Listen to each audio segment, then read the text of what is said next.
Welcome to the Start Something Show. Join world-renowned experts, change agents, and everyday folks who have done the amazing. All here to help you start something incredible. Now it's time to step out, live your perfect day, and create a legacy with your host, Tina Dietz. How many times have you found yourself saying something like, "Oh man, if I could just focus, I really need to focus. Oh, why can't I focus?" Well, then that's what we're talking about today. I have back on the show Les Hewitt, who wrote the book on the topic, The Power of Focus, and that book has been translated into more than 20 languages because apparently it's not just us. It's all over the world that this is an issue. That's handy to know. I'm glad to hear that. And we're going to talk about some things related to family and business as well, which is a subject near and dear to my heart. For those of you who don't know, I have 2 kids, and one of which is an entrepreneur and one of which isn't sure she's an entrepreneur yet. We shall see about that. But it's a topic that comes up all the time with my clients, especially my coaching clients. How do you manage family and business? How do you manage relationships and business? And of course, business itself is all about relationships. If you're an entrepreneur parent, you may find yourself asking yourself about how do you include your children in your business, or how do you find time separate from your family that you can actually get the focus you need to get work done. I know for myself, when my kids were really little, I had to make a lot of requests, which felt really unreasonable at the time. They don't feel so unreasonable now. We've gotten used to it. But when they were little, it felt unreasonable to ask for time away from them. I had a lot of mommy guilt about wanting time to build my business. And what it turned out to be was that my children had the opportunity to develop relationships with other people besides myself. They developed a much deeper relationship with their dad, with their grandparents, with friends, and with other relatives. And as a result, they're very comfortable in most social situations, and even diving into unfamiliar situations, they can navigate the room, they can navigate an event, and I know that those skills are going to serve them for a lifetime. And my particular approach, of course, is to include my kids as much as I can in my business, teaching them vocal skills. Both of them have YouTube channels, and of course, I'm always on them about, editing and making sure that they're getting to the point, which is always a challenge when you're talking about a 10 and 12-year-old who seem to think it's okay to eat pretzels on camera while they're filming a video. You can see that on my daughter's channel. You can find her at Golden Cupcake 06 on YouTube, or my son, Bazmandu 22. How's that for shameless plugging your children's YouTube channels, right? Something I did not know that I would be doing. Well, I'll tell you what then. I'm going to do another shameless plug before we get over to Les and talking about the power of focus by giving a moment of appreciation for the folks who are making this podcast possible. So just in case you forgot, you're listening to a podcast. Imagine that. So if you love listening to podcasts, you may also love listening to audiobooks. Audible is where my audiobook publishing clients sell the most books. And this is for good reason, because Audible has over 180,000 titles to choose from. And this is for everything from your iPhone to Android, Kindle, or MP3 player. Go download your first book for free. Check it out. Courtesy of us here at the Start Something Show. Head over to audibletrial.com/startsomething and start listening. All right, welcome back to the Start Something Backstage Pass. I'm your host, Tina Dietz, and today we're here with Les Hewitt, who is known as the Focus Coach by his peers and clients. Les started out by sharing with us some about his journey creating the Power of Focus coaching program, the New York Times #1 bestseller, The Power of Focus, and all of this work that he's done in more than 21 languages. He's worked with more than 300 companies all over the world. And I'm really thrilled to dig in with him today to talk some more about the power of focus here in the Backstage Pass today. Les, thank you for joining me here again. Again, my pleasure, Tina. This is fun. Yeah, good times. Well, I know that before we get into the fundamentals of the focus, and your work, I did want to back up just a little bit because we get so many questions from people who are dealing with being an entrepreneur and having a family. And I know that your family is extremely important to you. You have 2 wonderful, gorgeous children. You've been married for 37 years and counting to your wife, Fran. And whenever you speak, I get this kind of undercurrent of partnership. And even for myself, I have to admit, I have young children and a husband, and I'm really wondering, could you give some of the lessons that you've learned about being an entrepreneur and having a family and being married and having it all work? Wow, that's a $64 million question. I know, I know. I wish there was a real simple answer to that. But I think first and foremost, and I'm dealing with this with one client right now that's just he's a fantastic entrepreneur. He's building this major manufacturing company. But the other side of his life is a struggle. He's got 3 teenage kids and he's away on the road a lot. And how do you make it all work? I think one of the first things is where you have your priorities. So a question I ask people sometimes when they're completely out of balance is your business more important than your family? I mean, that's a radical question. And if you had asked me that, at any time, the answer for me would have been family first. The business, I can start another business. I can do something else. I can go get a job if I had to. But family is top priority. And I think that's a decision that you need to make. And I think another thing is just it's so sad to see so many families split up and broken up, marriages falling apart. I guess there's a lack of real commitment. And when those bumps in the road come along, which, Fran and I, like every, marriage out there, there's always ups and downs. And again, it comes back to the commitment. Are you going to work together to get through this? Or are you just going to throw your hands up and say, well, I'm out of here? And somebody once told me they thought that some people, they signed their marriage forms in pencil so it would be easy to erase. Oof. I thought, well, that doesn't sound like a good That idea. really hit me. No. But it really does. Everybody's got challenges. It's a part of the adventure of life. And it's either you embrace the challenge or you say, no, I can't handle this. And basically, I think people get selfish and, it's all about them. And again, that's where the win-win came in for me when I learned that. Win-win in a marriage is critical. And it's not 50% effort on each person. It's 100% on each person. And Fran has supported me in every crazy scheme I've ever had, Tina. She's always said, well, if you think it's going to work, go for it. And some of them didn't work. Yes, exactly. But, my husband went through a period where anytime I said, I have an idea, he would flinch. But you see, we always have ideas. You know that. I mean, exactly. That's the mode of the entrepreneur, But those are just things that, and you got to work at it every day. It really is. It's adding value and being very conscious of what the needs and challenges are of the other person, and that applies to business partnerships as much as it does in a marriage. But if you're not conscious and you're just into your own thing, we plan every year to have at least 6 weeks off. I tell all my business clients, if you've got the freedom to choose your own time off, then 6 weeks a year minimum. That's just for maintenance. And, yes. Entrepreneurs have the ability to do that. And that's what the focus, exactly. That's what the focus part is all about. It's not about working harder, working longer hours, doing more and more and more. I did a survey recently, and one of the questions was, at this stage in your career, are you happy with your quality of life? Now, these were experienced entrepreneurs, Tina, and 50% of them said no.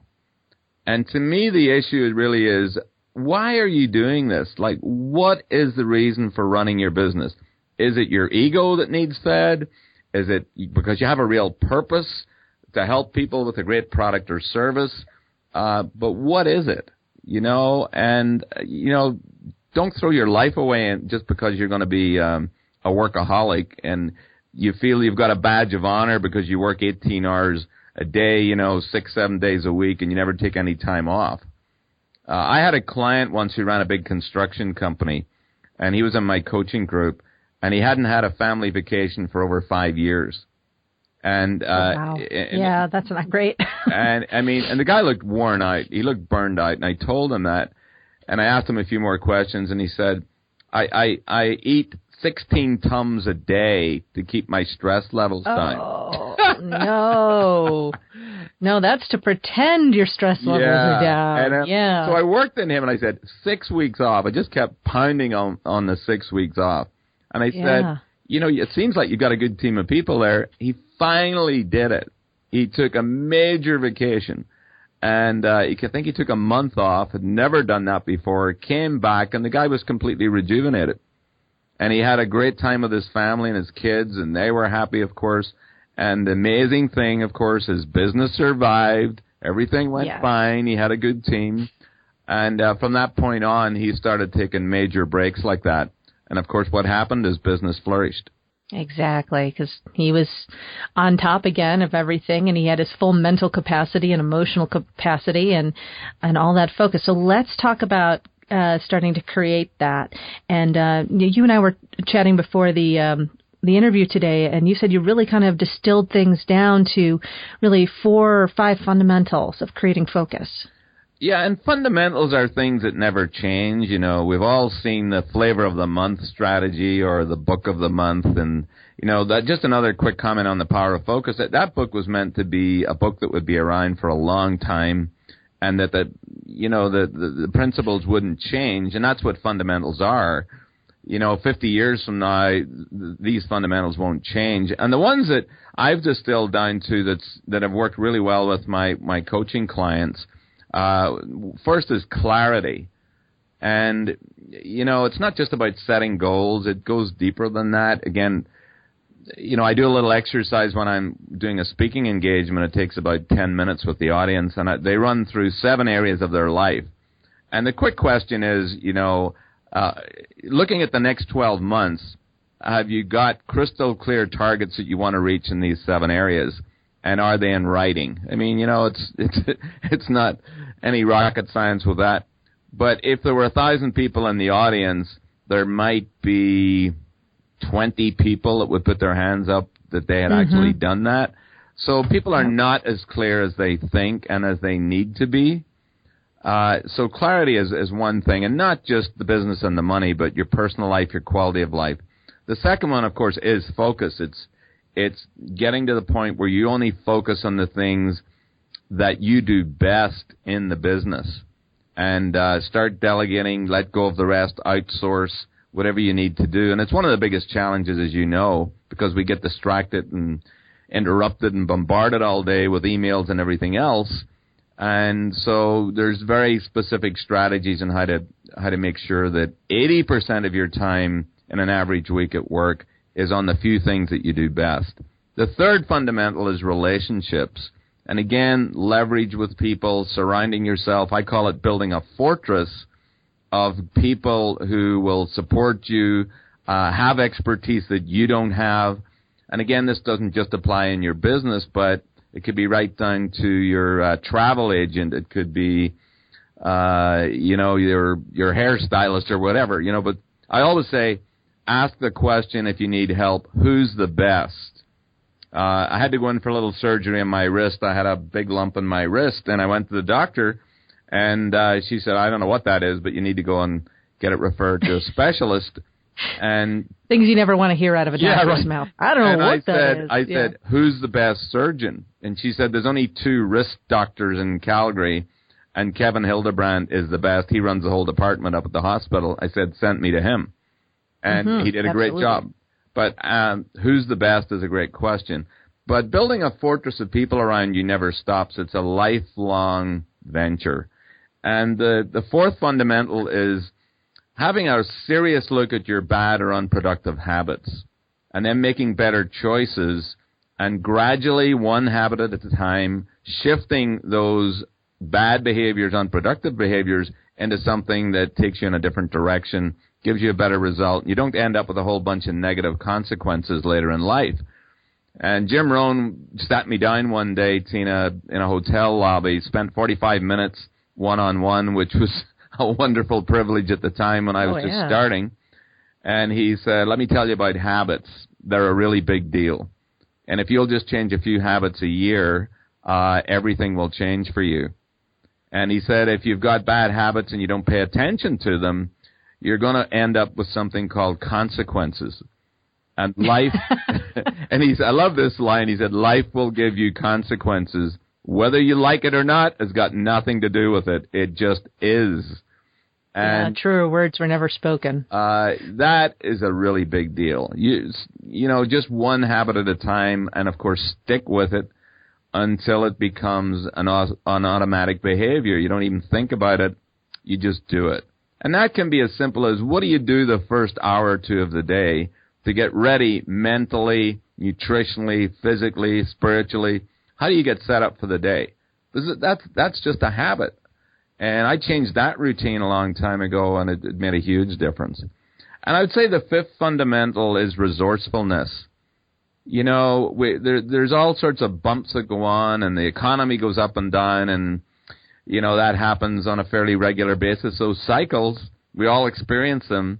And basically, resourcefulness is, you know, when something challenging happens, you know, are you innovative enough to create something, stretch out of the box, do something different, something unique, so that you get over those hurdles and you get better, you know, and often you can create a new product or new service, and that's just a big part of being an entrepreneur. So those are the five areas that I've seen when any one of our clients, either in a group coaching program or one-on-one with a business owner, if they have a real challenge, Tina, I just dig into those 5 areas, and we've always solved the issue just with those 5 things. And I do mean always. So it's very, it's very powerful. I could see that for sure. Yeah, that's really distilling it down. But I'm looking at it now, reflecting back on myself and thinking, okay, well, what habits do I still have left that I'd like to shift? And, you know, over, like you said, if you change 2 or 3 a year, it's a lot, because you're dealing not only with behavior, you're also dealing with neurological wiring, you're dealing with how you've trained your environment around you and all those things. So I think it's really important to stick with, again, coming back to clarity and prioritizing, which you mentioned, seeing which of those habits are going to make the biggest difference given your top priorities. That's Would right. You say? That's right. And again, it's one at a time. You know, I get people sometimes really excited that they make a list of their bad habits, and sometimes they got a pretty long list. And then I give them a little system to show them how to change that into a successful habit. It's a simple formula. And they get so excited they want to change 20 habits all in the next month. Yeah, exactly. Don't even go there. Don't go there, even go. Please. Just do one that's important, significant to you. Stick with the one. It might take you 2 or 3 months. And by the way, I think the 21-day cliche that's out there, you know, that's not true for everything. No, it's not. Not at all. You know, if somebody's got low self-esteem, which, you know, and they've had it for years, and that is a habitual pattern, you're not going to shift that if you've got a deep-seated low self-esteem. It's not going to change in 21 days. Exactly. And if you've had something you're doing for 20 years, how can you expect it to change in a month? Exactly. But here's the good news. You can change any habit.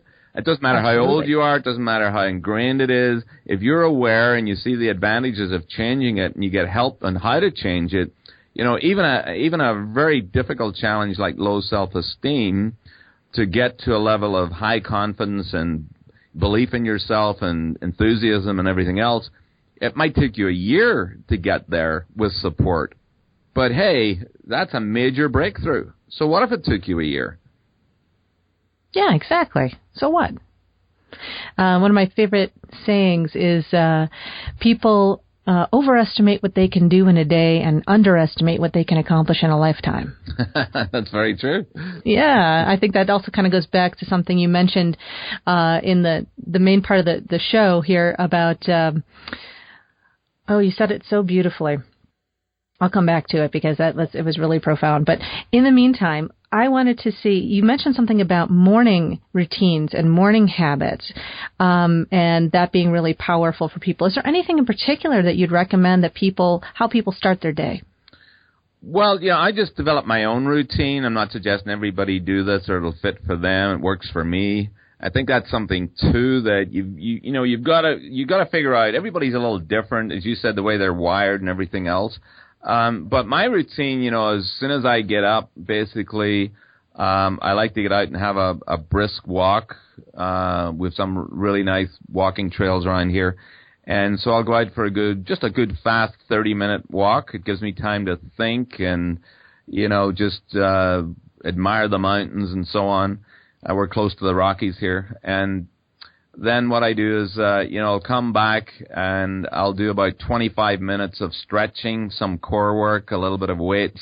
And these are just simple little things I do at home. I don't go to a gym or anything. That just works for me. I've got a few things like a Bosu ball and one of those big fitter balls, and that just works for me. And I had some back issues a while back, so the core stretching has really helped.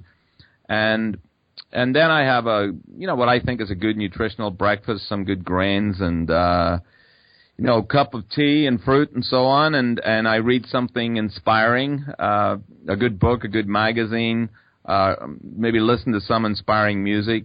I just got a new soundtrack there with a friend of mine that's starting a documentary that you may know of. It's called Your Second 50. And his name is Frank Moffat. That sounds interesting. It's an incredible documentary. I had the privilege of having a little piece of that. But Frank Moffat is one of the key people that's helping people over 50 who are really maybe struggling or fearful or anxious about their second 50. And he was the dad who had 3 boys that became the Moffats band. They were one of the top 5 bands in the world in the late 90s. That's right, late 90s. And I'd never heard of them. And I'm into music, and he sent me this soundtrack actually yesterday. And I played it last night, and I thought, wow, this is great. Like Simon and Garfunkel style, but cool. Meaningful words and about, how to step into your second 50 and take a leap of faith and all the rest of it. Great music. Beautiful. Now, it's true, though, because people are living longer, and many people are not, retiring with a pension and all of that at 65 years old, and, life expectancies are much longer. So it's all in the mindset about how we look at that, whether we see it as an opportunity for more vitality and contribution and richness of life, or we think, oh no, I have to work for another 20 years and it's going to be a slog. So I think now more important than ever in any time in history is a time for people to really connect with their purpose and get clear on their priorities and know that they, very likely have the time to change all the habits they'd like. Well, that's true. And you use the word purpose. I think, a lot of men particularly, they go through the midlife crisis, which is real. And then, of course, women have menopause and, all that hormone stuff. But, it really, that was a big change for me, too, is understanding what purpose is all about. And there's a great speaker, David McNally, who became a good friend of mine. And he did a documentary film about Terry Fox, the young Canadian who lost a leg to cancer when he was 18 years of age. And then he decided to walk on one leg all the way across Canada to raise funds, for cancer research. And he became an iconic role model in Canada. And this was back in the 80s. And he had an artificial leg, and he wore shorts. And so you saw this stump, and he just hopped along. And he got about 2/3 of the way across Canada, and his big target was $1 million. He ended up raising $24 million, and then, oh my goodness. Then he got lung cancer and sadly passed away. He got about 2/3 of the way across. But the Terry Fox Run is done every September all around the world. And the last figure I heard, I talked to his mom years ago, and actually one of the stories in the Power of Focus book, and she told me, I think the last was almost $300 million had been raised for cancer research. And that's a legacy, a great story about purpose. And here's a young kid that, didn't think he excelled at anything, was very humble about what he was doing, and had a modest goal, and just had the country inspired by what he was doing. And there's lots of role models like that. In this little documentary, there's a guy, I think he's 76 years old, and he's climbing the 7 highest peaks at I think he climbed. Oh, that's Werner.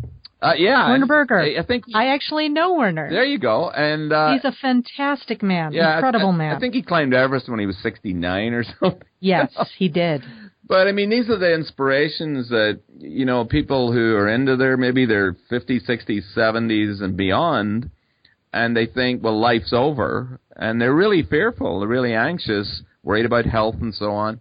No friends, loneliness, and this documentary just absolutely pumps you up and gives you some real meaty, strategies and habits to look at and how to make that second 50 just the best time of your life. Another resource then for everyone listening out there, the documentary is called The Second 50. Your Second 50. Your Second 50. Okay, great. Thank you for that. Now, speaking of legacy, what's the legacy you'd like to leave, Les?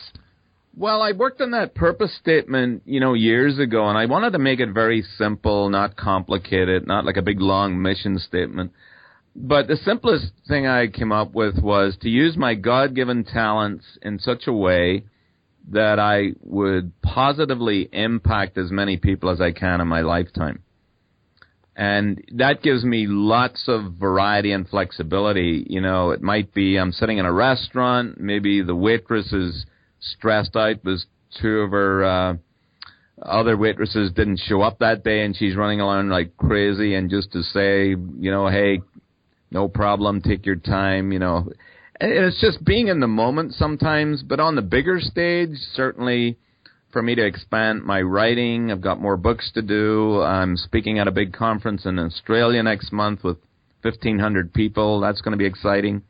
And definitely like to branch out more globally. We've got lots of different things that we're working on. And to work with my wife, Fran, and work at some conferences and speak together and do these workshops. We're starting to work with companies now to do training for their sales teams and management teams, and for Fran and I to work together on that's going to be very, very special.